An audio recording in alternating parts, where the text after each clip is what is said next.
This is the History of Computers, Part 3, Linux and Supercomputers, brought to you in part by Linode, who have some amazing Linux-based server options available for you. If you go to linode.com/Lunduke, or just go to lunduke.com, and on any of the particular posts that you see, click on the Linode link, and that'll send you over to linode.com/Lunduke. It'll give you a $20 credit towards whatever you want to set up. You want a little SSH box to SSH into and just fiddle around with? Good. You want a little Nextcloud box? You're all set. Check them out. Thanks to Linode for helping to make shows like this possible, and all of the Patreon supporters at patreon.com/Brian Lunduke, or again, you can go to lunduke.com and just click some various links. All of the Patreon subscribers get access to Ask Lunduke. It's the only exclusive show I do. Everything else is freely available for everybody. You can go to lunduke.com and read all the articles, listen to the podcast, watch the videos. It's all for free, except for Ask Lunduke. That's just as a thank you for all of the cool people who help make this show possible. So if you want to get access to that show where you can ask me questions and I attempt to feebly answer them about Linux things and nerdy things and techno things, go on over to lunduke.com or patreon.com/Brian Lunduke. All right, let's dive into this one here. This article, this is the third part in my History of Computers article. If you missed parts 1 and 2, just go over to lunduke.com or check out this show wherever you get it. Part 3 focuses entirely on supercomputers and Linux's relationship to the supercomputer space. And it was actually first published. This article I'm going to read from now is first published by me in the November 2018 edition of Linux Journal magazine. Now, Linux Journal is no more. It is shut down. And because it is shut down, I've been bringing over some of my old Linux Journal articles, especially this one, which has just a lot of great stuff in it, and republishing them here at the Lunduke Journal so that people can still enjoy them and they're properly archived for years to come. So some of these numbers might seem a little outdated when I start talking about the current recent computers, but luckily not a whole lot has changed since the end of 2018, and now here we sit at the beginning of 2020. So I'm going to dive in and read this to you here, and I've got some commentary to go along the way. If you just want to read the article, head to lunduke.com. Here we go. As we sit here in the year 2018, see, it's not recent, but everything else. It's a history article, right? The history shouldn't be changing. Better known as the future where robots live, our beloved Linux is the undisputed king of supercomputing. Of the top 500 supercomputers in the world, approximately 0 of them don't run Linux, give or take 0. All 500 of the top 500 fastest computers in the world all run Linux.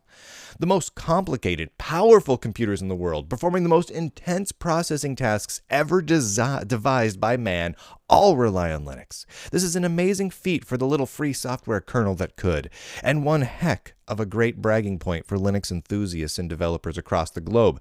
But it wasn't always this way. In fact, Linux wasn't even a blip on the supercomputing radar until the late 1990s, and it took another decade for Linux to gain the dominant position in the fabled top 500 list of most powerful computers on the planet. To understand how we got to this mind-blowingly amazing place in computing history, we need to go back to the beginning of big, powerful computers, or at least much closer to it. The early 1950s.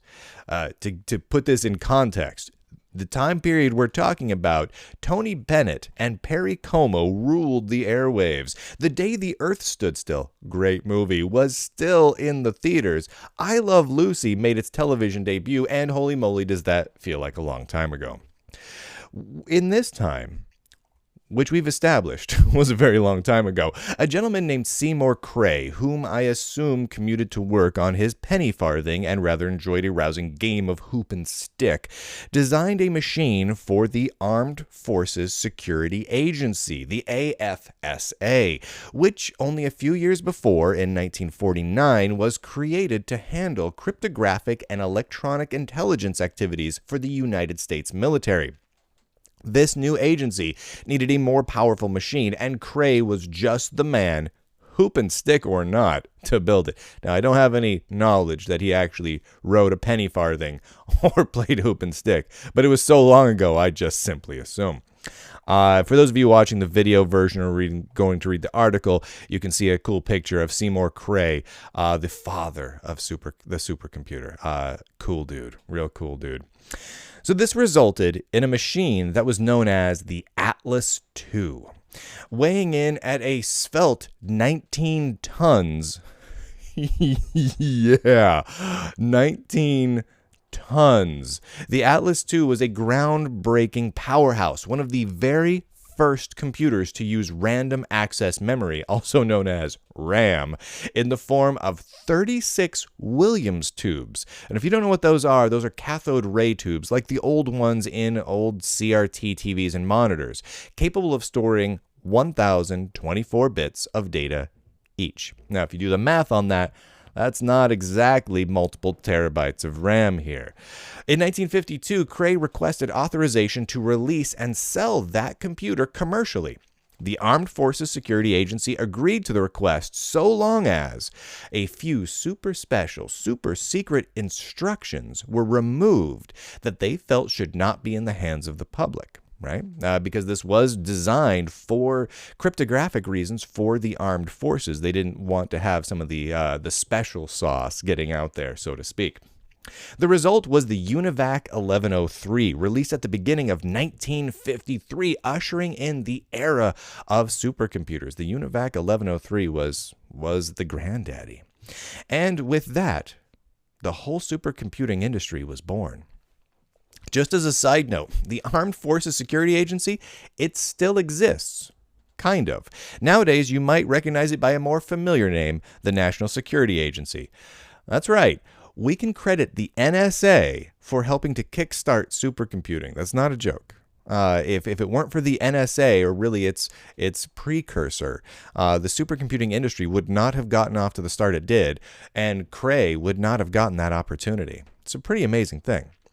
Throughout the 1970s, 80s, and 90s, the supercomputer continued to flourish. Faster machines were made. More machines were sold. Governments, companies, and researchers of the world became increasingly reliant on these mammoth beasts to crunch ever-growing sets of data. But there was a big problem. The software was really hard to make. The earliest supercomputers, such as the UNIVAC 1103,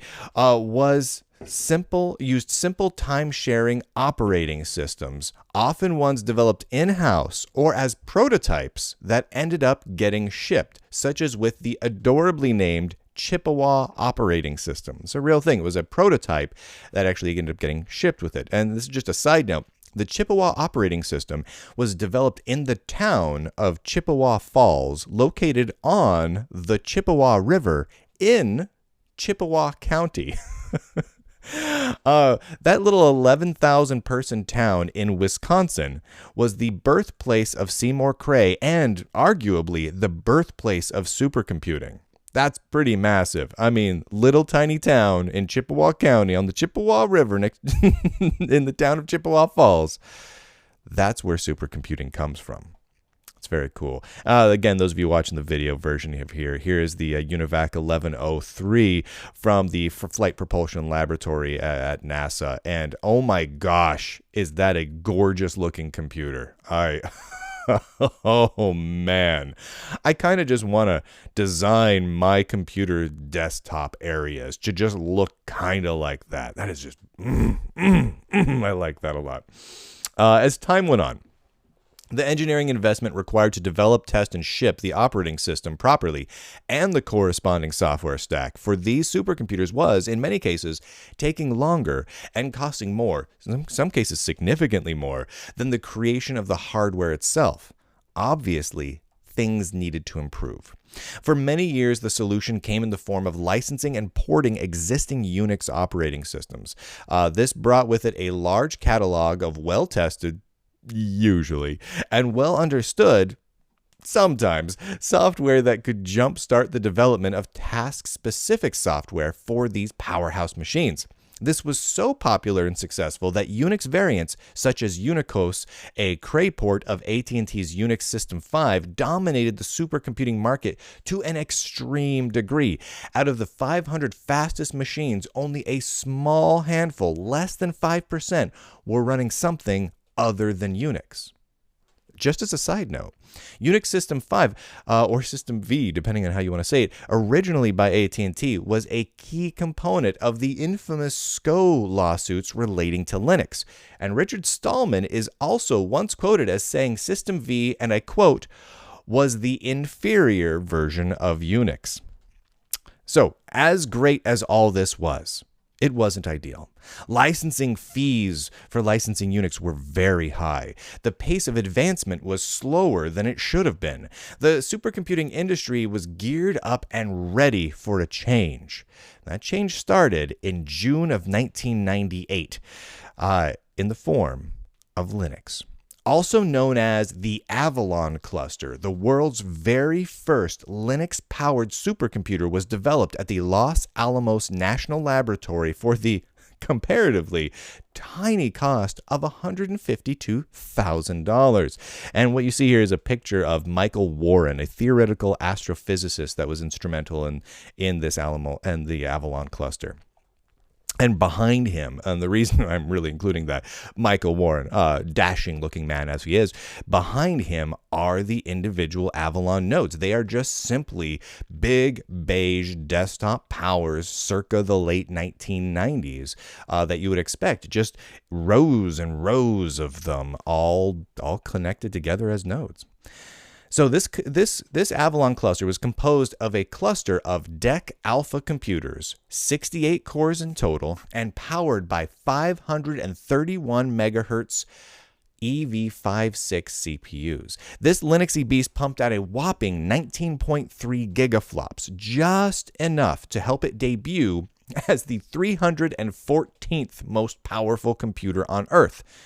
Now, sure, coming in 314th place may not seem like a win, but everybody has to start somewhere. And in 1998, this was downright amazing. In fact, this was, at the time, one of the cheapest dollar per gigaflop supercomputers you could build.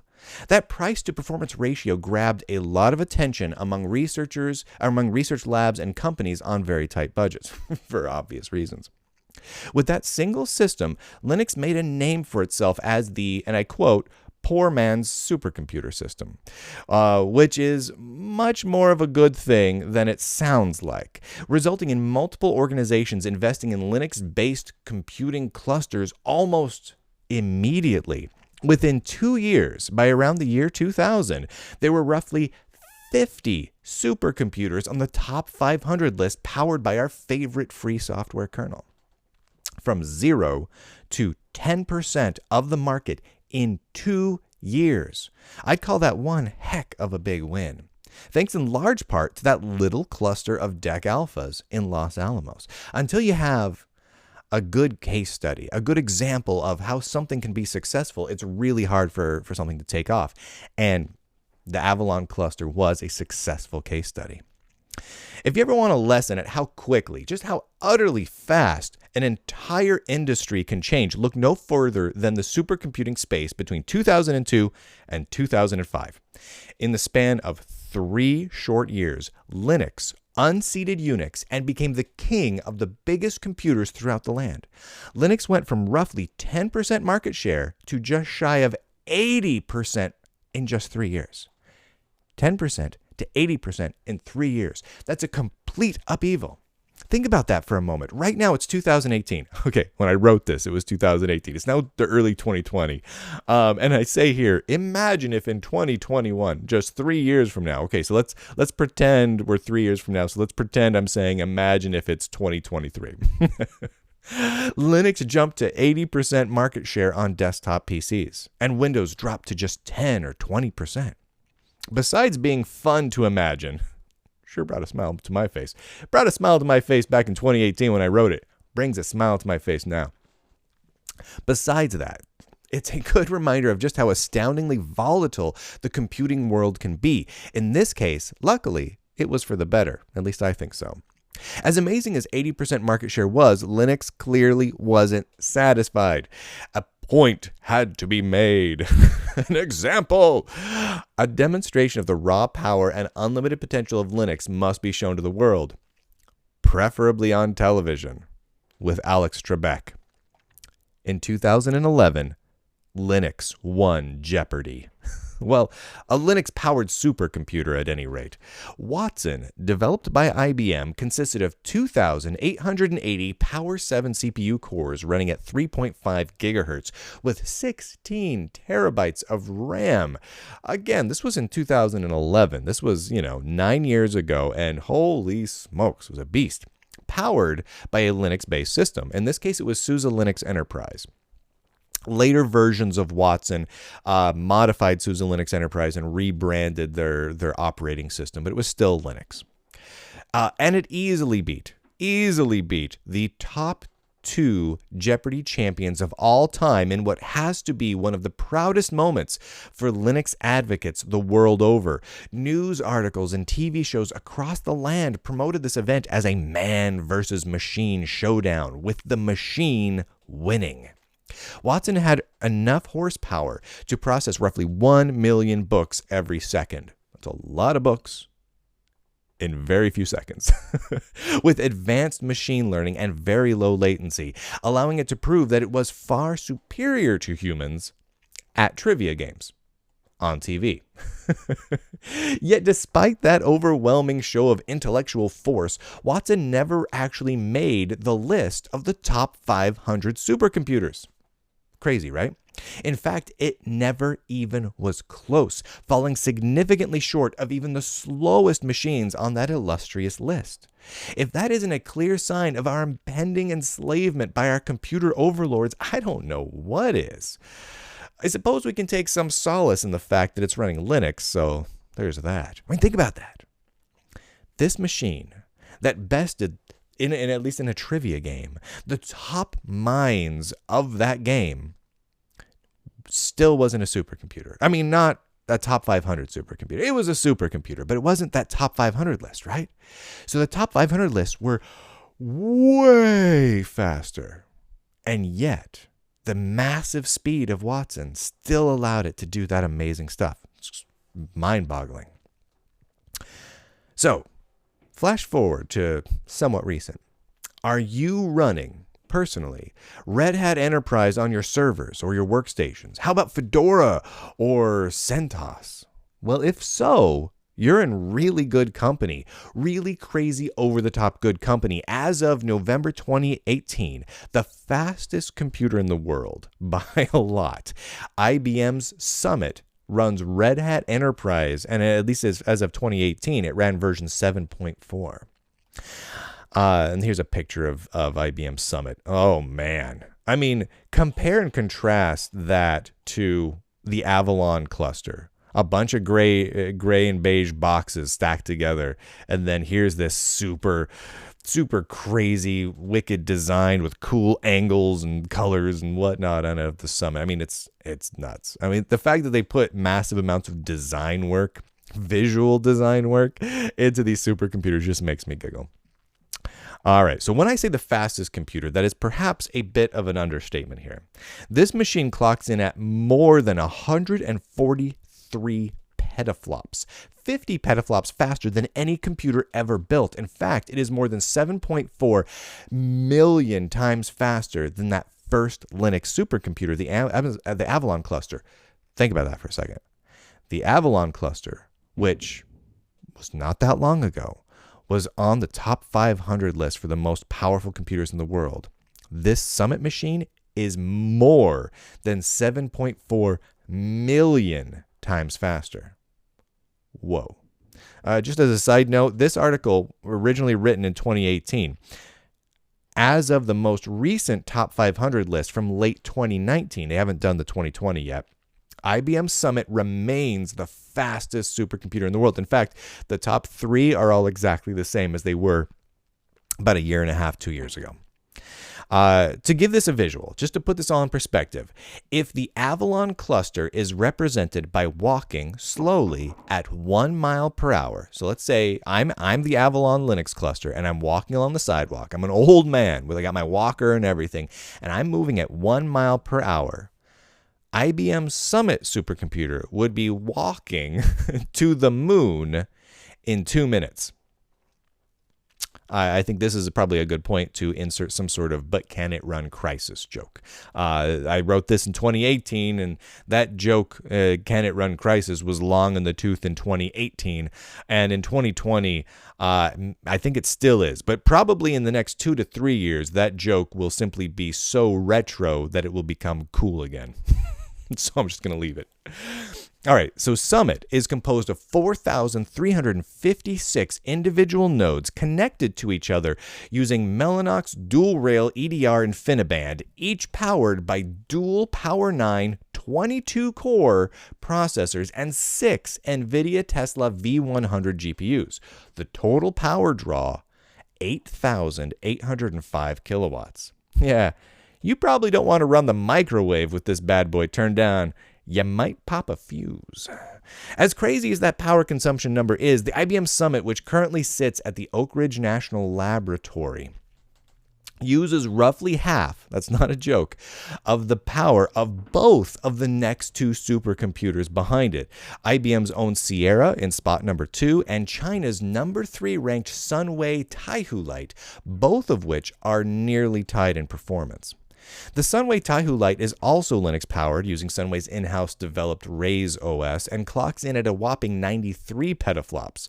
Until the Summit came along, Taihu Lite was the king, dominating the supercomputer performance list for the past 2 years. So from like 2016 to 2018 or so, Taihu Lite was rocking. And those are just the top 3. Numbers 4 through 500 all run Linux too. All of them, every single one. Not one doesn't run Linux. You can download a spreadsheet and get that. Because, every single computer that broke the speed barrier to make it into the top 500 fastest supercomputers in the world is running Linux. 100%, not adjusted, just pure 100%, no decimal place or nothing, market share of the current fastest computers the world has ever seen. Call me crazy, but I declare that a teensy tiny victory for Linux. One might argue that having reached 100% market share, there's nowhere to go but down. That with the volatility of the computing industry, supercomputing in particular, Linux eventually could become unseated from our high golden throne. I say nay. This is a challenge. Think of it like playing King of the Hill. Unix held the top dog spot for a few decades.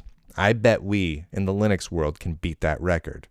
Just as a total ending side note, as of November 2019, Linux still powered 100% of the top 500 list, so it's well on its way. That said, the point still stands. There has really never been a time that there's been many supercomputers where there hasn't been at least some variety within them of the operating systems they ran. Even when Unix was king, there were some that were running other homegrown systems. Nowadays, that is not the case. Nowadays, it is 100% Linux. A lot of different distributions. A whole bunch of different distributions. And a lot of various homegrown distributions, but all Linux. It's interesting to think about. What would it take to unseat Linux? Something that comes along that is easier to code for, easier to build for, and perhaps higher performance on these larger machines. That is going to be what it's required. And if we look at history, that is bound to happen. Unavoidably. It would be cool, though. I mean, it's cool that we dominate with Linux across the supercomputing space, but eventually it has to change. So I've got a list of resources here. If you'd like to have any additional further reading on any of these sorts of things, like you want to look into the UNIVAC 1103 or the Chippewa operating system or details on the Avalon cluster, I provided links here to go along with it.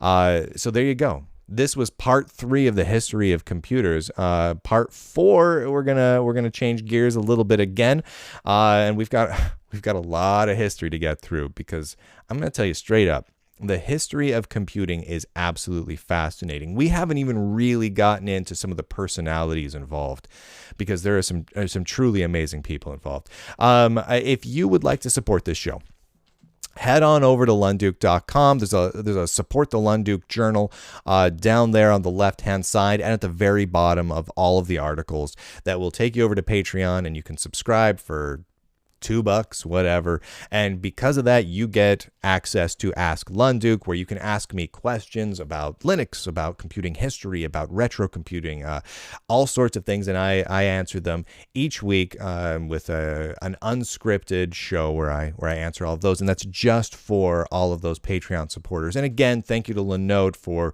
helping to make shows like this possible. All right, everybody. That's all I've got for today. Thanks for hanging out with me and talking about some of the coolest stuff in the world to talk about. And I will see you guys tomorrow.